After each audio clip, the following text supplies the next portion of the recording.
Doctor Schaefer اپنے office میں بیٹھے ایک اہم فائل کے مطالعے میں مصروف تھے کہ پاس پڑے ہوئے فون کی گھنٹی بج اٹھی تو ڈاکٹر شیفر نے چونک کر فون کی طرف دیکھا اور پھر ہاتھ بڑھا کر ریسیور اٹھا لیا۔ یس، ڈاکٹر شیفر بول رہا ہوں، ڈاکٹر شیفر نے اپنے مخصوص لہجے میں کہا۔ ڈاکٹر ریچرڈ بول رہا ہوں سر، میرے سیکشن پر نامعلوم افراد نے حملہ کر دیا ہے۔ میں اس وقت علیحدہ بنے واش روم میں تھا، اس لیے میں بچ گیا۔ یہ لوگ، جن کی تعداد 4 یا 6 ہے، مشین پسٹل سے مسلح ہیں اور یہ بے دریغ فائرنگ کر رہے ہیں۔ یہ اب تک یہاں پوری لیبارٹری میں پھیل گئے ہوں گے۔ آپ فوراً اپنا آفس بلاک کر دیں سر، دوسری طرف سے چیختے ہوئے لہجے میں کہا گیا۔ کیا کہہ رہے ہو؟ یہاں تو ریڈ الرٹ تھا۔ پھر یہ لوگ کون ہیں اور کیسے اندر آ گئے؟ ڈاکٹر شیفر نے حلق کے بال چیختے ہوئے کہا۔ یہی تو معلوم نہیں ڈاکٹر صاحب کہ یہ کون لوگ ہیں، کہاں سے آئے ہیں۔ آپ فوراً اپنی حفاظت کر لیں۔ او ڈاکٹر ریچرڈ نے یکلہت بات کرتے ہوئے کہا، اور پھر اس کی چیخ کے ساتھ ہی رابطہ ختم ہو گیا تو ڈاکٹر شیفر ایک جھٹکے سے اٹھا اور تقریباً دوڑتا ہوا آفس کے بیرونی دروازے کی طرف گیا۔ اس نے دروازے کو نہ صرف اندر سے لاک کیا بلکہ دیوار پر موجود سوئچ بورڈ پر ایک بٹن کو پریس کیا تو سیاہ رنگ کی کسی دھات کی چادر نے دروازے کو مکمل طور پر ڈھانپ لیا۔ ڈاکٹر شیفر تیزی سے واپس آیا اور کرسی پر بیٹھ کر اس نے ایک جھٹکے سے میز کی دراز کھولی اور دراز کے آخری حصے میں موجود ایک ریموٹ کنٹرول نما آلہ اٹھایا اور دراز بند کر کے وہ کرسی سے اٹھا اور تیزی سے کمرے کے ایک کونے میں گیا۔ اس نے آلے پر موجود ایک بٹن کو پریس کیا تو کمرے کا فرش کسی صندوق کے ڈھکن کی طرح اٹھتا چلا گیا۔ نیچے سیڑھیاں جا رہی تھیں۔ ڈاکٹر شیفر تیزی سے سیڑھیاں اترتے چلے گئے۔ پھر جیسے ہی وہ آخری سیڑھی پر پہنچے تو انہوں نے آلے کا رخ اوپر کی طرف کر کے ایک اور بٹن دبایا تو کرڑ کی آواز کے ساتھ ہی چھت بند ہو گئی۔ یہ ایک خاصا بڑا تہخانہ تھا جس کی ایک دیوار کے ساتھ مشینری نصب تھی۔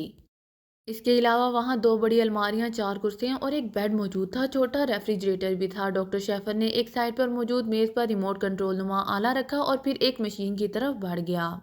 اس نے مشین کو آن کیا تو اس کی اسکرین پر جھماکے سے ہونے لگے۔ چند لمحوں بعد ایک منظر ابھر آیا اور یہ منظر دیکھتے ہی ڈاکٹر شیفر بے اختیار اچھل پڑا کیونکہ وہاں ہر طرف لاشیں پڑی نظر آ رہی تھیں لیکن حملہ آوروں میں سے کوئی موجود نہیں تھا۔ ڈاکٹر شیفر نے مشین کے بٹن پریس کرنا شروع کر دی اور اس کے ساتھ ہی اسکرین پر مناظر تیزی سے بدلنے لگے۔ ڈاکٹر شیفر کی نظریں اسکرین پر اس طرح جمی ہوئی تھی جیسے لوہا مقناطیس سے چپک جاتا ہے، اور پھر ایک منظر دیکھ کر اس نے ہاتھ ہٹا لیا۔ اس منظر میں لیبارٹری کے بڑے ہال میں جہاں انتہائی قیمتی مشینری موجود تھی، 4 سائنسدانوں کی لاشیں بڑی واضح طور پر دکھائی دے رہی تھی جبکہ ایک عورت اور ایک مرد ہاتھ میں مشین پسٹل اٹھائے اس طرح ٹہل رہے تھے جیسے اپنی رہائش گاہ کے لان میں ٹہل رہے ہوں۔ مرد اور عورت دونوں یورپی تھے۔ یہ کون لوگ ہیں؟ یہ تو یورپی نژاد ہیں، اور ریڈ الرٹ کے باوجود یہ اندر کیسے آ گئے؟ ڈاکٹر شیفر نے بڑبڑاتے ہوئے کہا اور پھر مشین آف کر کے وہ دوسری مشین کی طرف لپکے۔ انہوں نے اس مشین کو آن کیا لیکن یہ مشین آن نہ ہوئی تو ڈاکٹر شیفر نے تیسری مشین آن کرنے کی کوشش کی لیکن باوجود شدید کوشش کے تیسری مشین بھی آن نہ ہوئی تو ڈاکٹر شیفر کے چہرے کے عضلات بے اختیار پھڑکنے لگے۔ وہ سمجھ گیا تھا کہ چونکہ ان دونوں مشینوں کا تعلق لیبارٹری میں موجود مخصوص مشینری سے تھا اور یقیناً وہ مشینری تباہ کر دی گئی ہوگی، اس لیے یہ دونوں مشینیں آن نہیں ہو رہی تھیں۔ اب میں کیا کروں؟ ڈاکٹر شیفر نے بڑبڑاتے ہوئے کہا اور پھر وہ اس طرح چونک پڑا جیسے اچانک اس کے ذہن میں کوئی خیال آیا ہو۔ وہ تیزی سے مڑے اور ایک الماری کی طرف بڑھ گئے۔ انہوں نے الماری کھولی اور اس میں موجود ایک ٹرانسمیٹر اٹھا کر الماری بند کی اور پھر واپس آ کر کرسی پر بیٹھ گئے۔ انہوں نے ٹرانسمیٹر آن کیا اور تیزی سے ایک فریکوینسی ایڈجسٹ کرنا شروع کر دی۔ Hello doctor Schaefer calling from laboratory over. Doctor Schaefer نے بار بار کال دیتے ہوئے کہا۔ Yes commander Nelson attending you from Sodom air base over. تھوڑی دیر بعد ایک بھاری سی آواز سنائی دی۔ کمانڈر نیلسن، لیبارٹری پر نامعلوم افراد نے حملہ کر دیا ہے اور انہوں نے یہاں کی مشینری کو توڑ پھوڑ دیا ہے اور سائنسدانوں کا قتل عام کیا جا رہا ہے۔ میں ایک تہہ خانے میں محصور ہو چکا ہوں۔ آپ فوراً ہیلی کاپٹر یہاں بھیجیں جس میں فوجی موجود ہوں اور وہ ان لوگوں کو ہلاک کر کے مجھے یہاں سے نکال کر لے جائیں۔ مجھ سے اسی فریکوینسی پر بات ہو سکتی ہے، اوور۔ ڈاکٹر شیفر نے تیز لہجے میں کہا۔ او ویری بیڈ، کہاں ہے یہ لیبارٹری اور فورس کہاں پہنچے؟ پلیز تفصیل بتائیں، اوور۔ دوسری طرف سے تیز لہجے میں کہا گیا۔ بیکس کے صنعتی علاقے میں مرکزی چرچ کے قریب ہے اور یہ لیبارٹری انڈر گراؤنڈ ہے۔ آپ کے آدمی یہاں پہنچ کر مجھ سے رابطہ کریں گے تو میں انہیں گائیڈ کر دوں گا، اوور، ڈاکٹر شیفر نے کہا۔ اوکے، میں سیکنڈ کمانڈر ہاک کو 4 کمانڈوز کے ساتھ بھجوا رہا ہوں، وہ آپ سے رابطہ کرے گا، اوور اینڈ آل، دوسری طرف سے کہا گیا اور اس کے ساتھ ہی رابطہ ختم ہو گیا تو ڈاکٹر شیفر نے ٹرانسمیٹر آف کیا۔ اب ان کے چہرے پر اطمینان کے تاثرات نمایاں تھے۔ فون سیٹ اوپر ان کے آفس میں تھا اور یہاں نہ تھا لیکن اب وہ اپنے آفس میں جانا نہیں چاہتے تھے، اس لیے انہوں نے ٹرانسمیٹر استعمال کیا تھا۔ ایئر بیس سے رابطہ کی فریکوینسی پہلے سے انہیں معلوم تھی کہ کسی بھی انتہائی مجبوری کے عالم میں ایئر بیس سے امداد حاصل کی جا سکتی تھی اور انہیں بھی پابند کیا گیا تھا کہ وہ لیبارٹری کی امداد کے لیے فوری حرکت میں آ جائیں۔ اس لیے انہیں معلوم تھا کہ وہ جلد از جلد یہاں پہنچ جائیں گے۔ اس تہھانے سے ایک خفیہ راستہ چرچ کے عقب میں جا نکلتا تھا۔ یہ اسپیشل وے تھا جس کا علم صرف ڈاکٹر شیفر کو ہی تھا، تاکہ ٹاپ ایمرجنسی کی صورت میں وہ اس راستے کو استعمال کر سکیں، اور ان کے خیال کے مطابق وہ وقت آ گیا تھا جب وہ اس راستے کو استعمال کر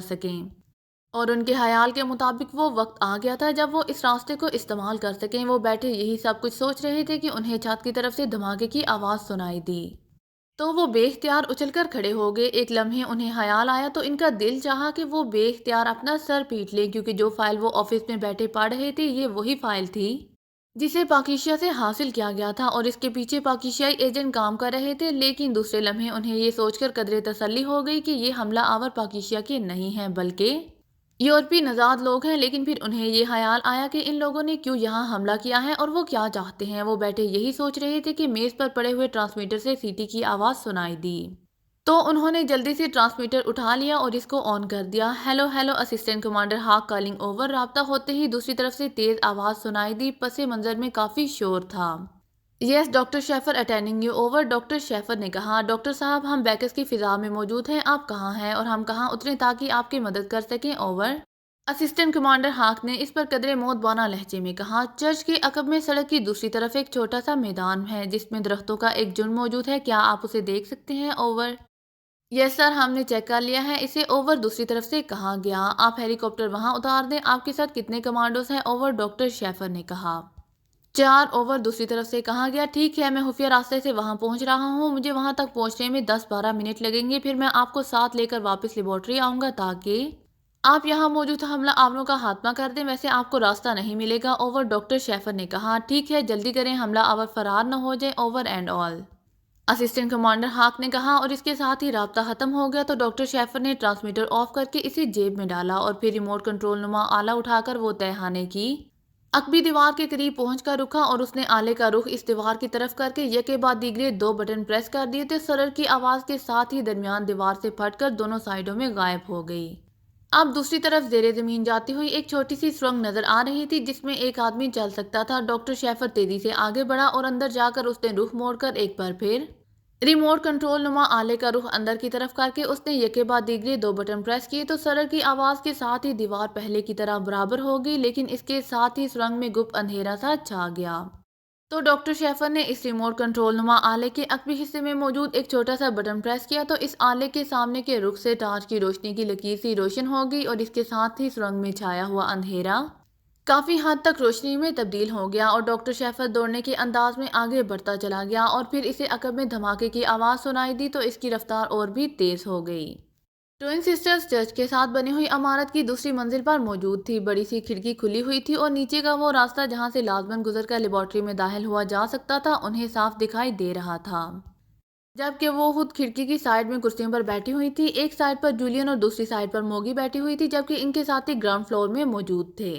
یہ عجیب کام ہمارے ذمہ لگا دیا گیا ہے، بیٹھے الووں کی طرح آنکھیں پھاڑ پھاڑ کر راستے کو دیکھتے رہو، موگی نے منہ بناتے ہوئے کہا۔ تم نہ دیکھو، میں اکیلی دیکھ سکتی ہوں، تم سو جاؤ ننھی بچیوں کی طرح، جولین نے قدرے غصیلے لہجے میں کہا۔